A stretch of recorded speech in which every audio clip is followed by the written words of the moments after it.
Oracle is such an interesting archetype. And those who have a very determined spiritual practice may be familiar with some of the material and content from the Oracle, because very often if you're tuning inward, you're tuning out the world at large, and there's a different symbology that appears. There is a different language that appears on the interior landscapes than appear on the exterior landscapes. Interior landscapes may not necessarily from an outside perspective, and so the Oracle occupies a very interesting place. When you write with the Oracle mindset, you are able to see things that others don't. You have access to insights and finely honed instincts in your area of expertise that others simply don't understand. And so your insights might seem magical. My dogs think I'm magical. I can make food appear. Magic is a matter of perspective. The Oracle is all-seeing and all-knowing because she does not question her intuitive guidance. If she gets an intuitive hit, if she feels she's embodied and she feels something in her gut or in her heart, she doesn't question it. I don't know about you, but I've never taken my intuition advice and regretted it. I will regret, however, if I get a hit and I don't follow it. So that's been my experience with that kind of wisdom. The Oracle archetype is very inwardly focused, and out of all the archetypes, she is the most spiritually inclined. She loves exploring and getting in touch with her inner world. The Oracle knows how to create a home within herself. She dedicates her energy to creating harmony within herself and her surroundings. She tries to filter out the noise of the outer world because it makes it harder to hear her inner wisdom. And inner peace is her number one. She's highly sensitive. She's clairsentient, clairvoyant, clairaudient, and she is unbound by time and space. The Oracle has high levels of self-awareness and walks very mindfully through life. Sometimes this can make her a bit of a loner because she can't take a lot of noise from the outside and maintain her own clarity. Her intuitiveness gives her insight into other people's actions, yet she prefers to remain in the background. She doesn't necessarily seek out the spotlight. While she may often be overlooked, she actually has a lot to contribute when a conversation topic is in her area of interest. She may withhold a lot of contributions in general conversation, but when she has something to say, she has something very, very powerful to say. I love this about the Oracle. She is not one to waste time on superficial small talk. She just doesn't have the energy for it or the patience, quite frankly. She's the perfect person to have a deep conversation with.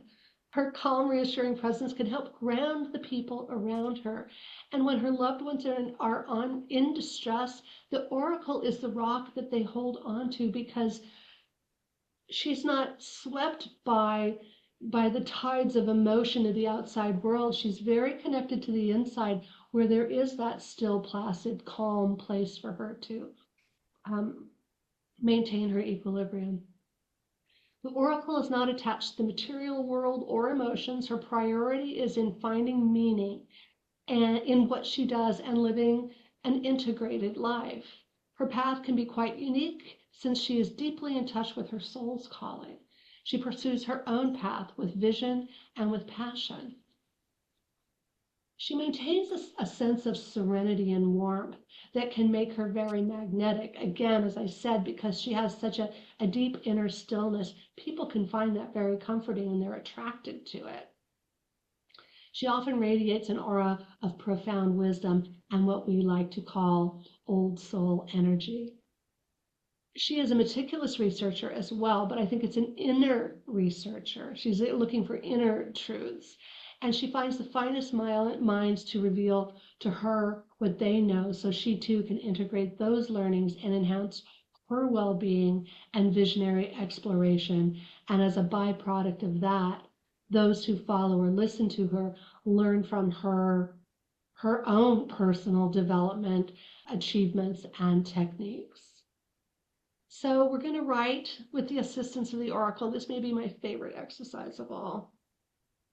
All right, here we go. I'm just taking a deep breath. Let's take a deep breath and just go. And just let all of this wisdom in, let it float around us, keep us company.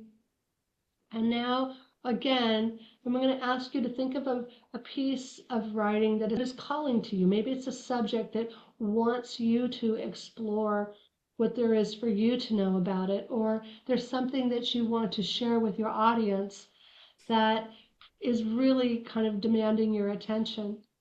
Now, perhaps there is a piece of hidden information about that topic that you would like to call into your presence with absolute assurance that if you seek the wisdom, it will appear for you. It may appear as a picture in your mind. It might be a piece of song that is stuck in your head. It might be a fragment of a piece of conversation that you overheard apropos nothing. That often happens when I'm working on a writing project.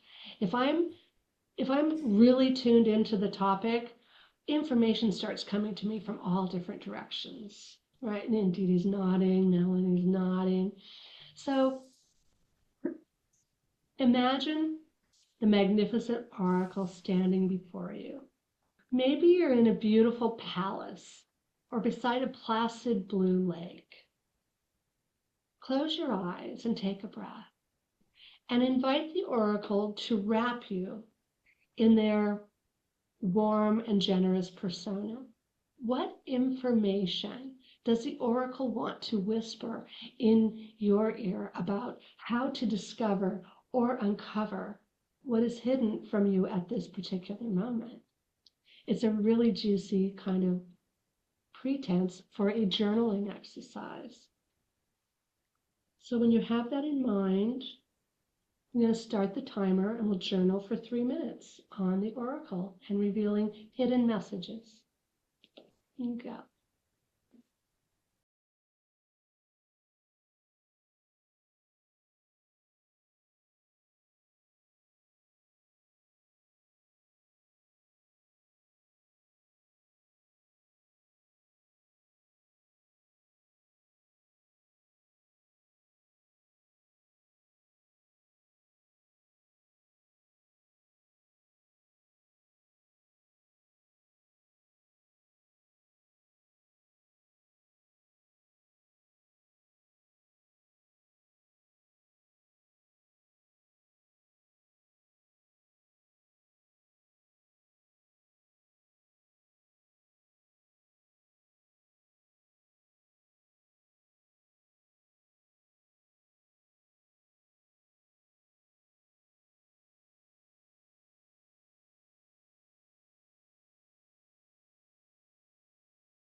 All right. Another 3 minutes just flashes so quickly. So, how did the oracle work for you as a archetype to embody for your writing practice? Did she have any surprises for you? Was she strident or supportive or sweet, or how did she appear for you?